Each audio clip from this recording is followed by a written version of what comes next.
क्या ये एक महज इत्तेफाक है? Is it a coincident that many projects are coming up in Bengal, in Tamil Nadu, in Kerala, now you're saying in Assam as well. I want to ask you, do projects get completed with the calendar of elections in states? उसमें गलत भी क्या है?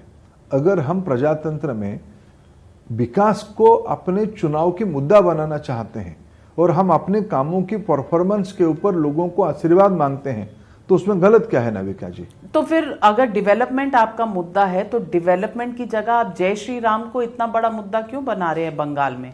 और क्यों आप उसी party को तोड़ रहे हैं जिस पार्टी की रोज आप क्रिटिसिज्म करते हैं, जिनको करप्ट कहते हैं और जिन पे करप्शन के चार्जेस हैं बंगाल में, उनको आप बीजेपी में शामिल कर लेते हैं? Will you be a party with the difference और will there be no difference between the TMC and the BJP by the end of this election? देखिए नाविका जी, मैं इस विषय को समझ नहीं पा रहा हूँ। जय श्री राम को लेके वहां की लोग माने एक दो नेता नेत्रियों की इतनी नाराजगी क्या है? रामकृष्ण परमहंस जी के नाम पे रामकृष्ण लगा है, तो क्या हम बंगाल में और हमारी इस भारत में रामकृष्ण जी का नाम लेना भूल जाए? नहीं, पर उसका इलेक्शन से क्या ताल्लुक? हमें क्या पता, लेकिन अगर हम तो देश के सामान्य लोग राम राम कहते हैं।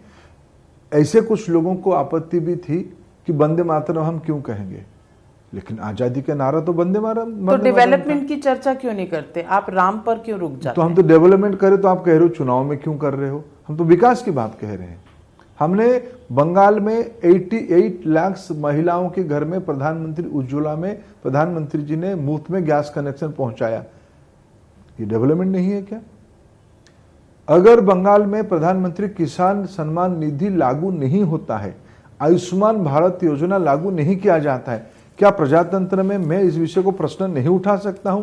क्या इसको आप डेवलपमेंट की राजनीति नहीं कहोगे क्या? देखो, कौन किसको क्या दिखता है, और बाकी हम तो किसी को तोड़ते नहीं है। अगर लोग उनको छोड़ते हम क्या, हमें तो करप्शन फिर मुद्दा नहीं रहता? लोग अगर उनको, उन्होंने अभी हमारी बहन लक्कड़ चैटर्जी ने एक बढ़िया शब्द, आप तो बंगाल से जन्मे हो नाविका जी, आप पूर्वी भारत की वो कोलोकियल भाषा को समझोगे। वहां तो बुआ भतीजा के ही अत्याचार पे उन्हीं की पार्टी के लोग छोड़ रहे हैं। वहां उन्होंने एक शब्द कहा, जो हो रहा है सब भाईपो कर रहा है, भाई की बेटा कर रहा है। भाईपो हम उड़ीसा, बंगाल, आसाम में एक ही भाषा में कहते हैं भाईपो। वो तो वहां भाईपो के ऊपर नाराज होकर लोग, उन्हीं के लोगों ने, उनकी पॉलिटिकल भाइयों ने छोड़ के आ रहे हैं।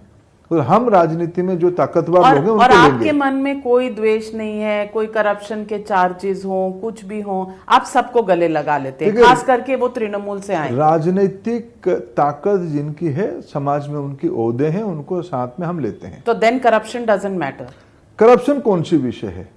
करप्शन कोई किसी पे कोई आरोप है, कोई माने दोषी है, हम कहां लेते हैं? बीजेपी की वेबसाइट पर वीडियोस थे जो नारदा, शारदा, रोज वैली स्कैम्स के, उसमें शुभेंदु अधिकारी के वीडियोस थे और उनको उतार दिया गया जिस दिन वो पार्टी में शामिल हुए। तो करप्शन इशू नहीं है? तो 2014 की जो आपकी जीत थी वो करप्शन के मुद्दे पे थी, क्योंकि स्कैम्स के एलिगेशंस थे कांग्रेस सरकार पर। आज आप कह रहे हैं करप्शन मुद्दा ही नहीं है? देखिए, उस समय में स्कैम के तार जुड़े हुए थे बड़े घर तक।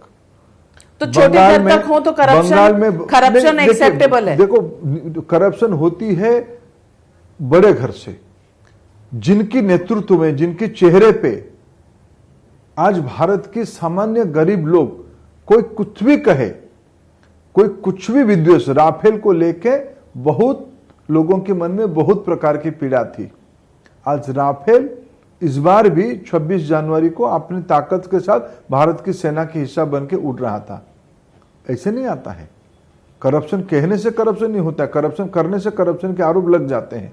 तो आपने जो पहले आरोप लगाया था शुभेंदु अधिकारी पे, वो गलत था? अभी तो भाईपो था, अभी तो तब भी था और आज भी मूल मुद्दा तो भाईपो है। अच्छा, करप्शन इशू ही नहीं है?